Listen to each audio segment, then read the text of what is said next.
welcome back to another Rohan's Corner. This week I thought I would focus on Transformers collecting and how much is too much. There are too many of them!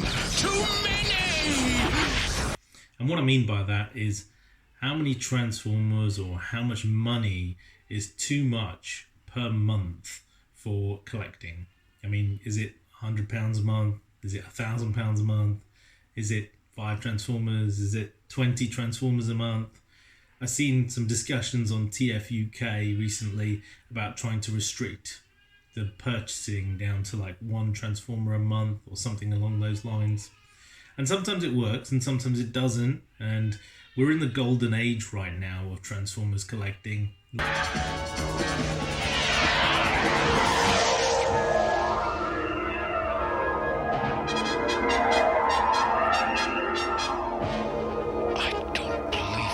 With so many great figures coming out for Generation 1 collectors and so many exclusives and so on and so forth, that prices are going through the roof and the numbers of collecting has shot up massively this year and last year, I believe.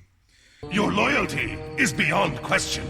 So instead of doing it on a value-based system where, we're comparing based on the cost or based on the number of figures that people are buying, because there's such a range of cheap to expensive Transformers available, new and used and so on and so forth, that I figured that maybe we should do it based on a comparison of how much do you spend per year or per month versus your household income.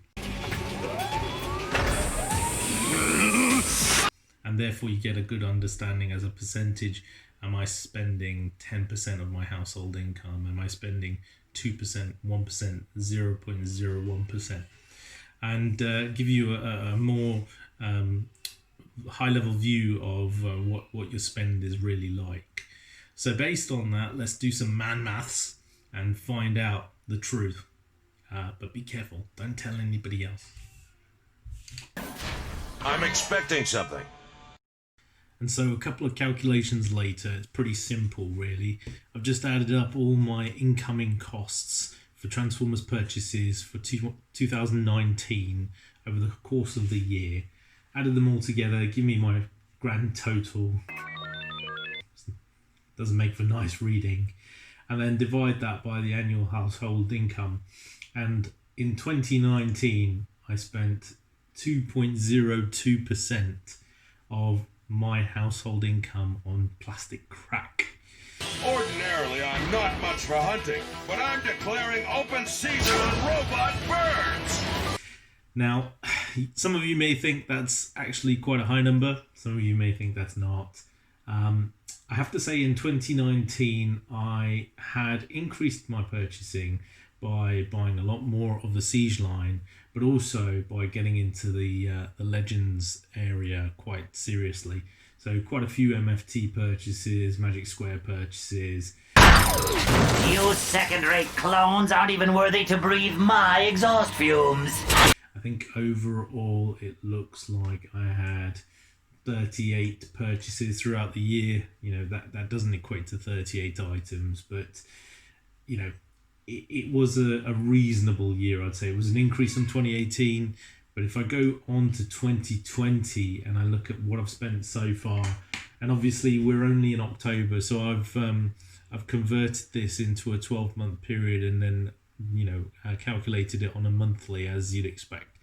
So for the entire year, I've done the same thing again, jotted up how much I've spent to date up until the middle of October, and then divided that by 41 weeks to take into consideration how many weeks we've had so far in the year. And then divide that by the annual income of the household over 41 weeks, not over 52 weeks. And actually in 2020, I've spent a whopping 5.03% of the annual household income on Transformers. Now, these valuations I've done are all based on annual household income before tax. So, you can imagine, and before outgoings as well, mortgages and all the other kind of payments that we have to deal with as adults in this world. So 5% of everything your family earns, that's a lot of money. Now, this year I have made a lot of sales on Transformers. Actually, my sales have outweighed my purchases in 2020. However, it's not a fair reflection based on what I've been selling, because it's been products for the last 15, 20 years I've been selling. In a few more years, they'll be worth a bundle, if they're still in mint condition. So I've not taken into consideration my sales on these calculations unless it has been as a result of something I've purchased in that year and sold in that year. And that's only a few exceptions. There have been some big purchases this year. Studio Cell Unicron, who actually hasn't arrived yet, is in the November shipping at £230. And some of the combiners you probably see behind me, reaching up to somewhere in the region of 250 quid. So what better choice for a savior than a combiner? So on and so forth. A lot more Legends class figures, and again, the Siege and Earthrise figures so far this year have ramped up again.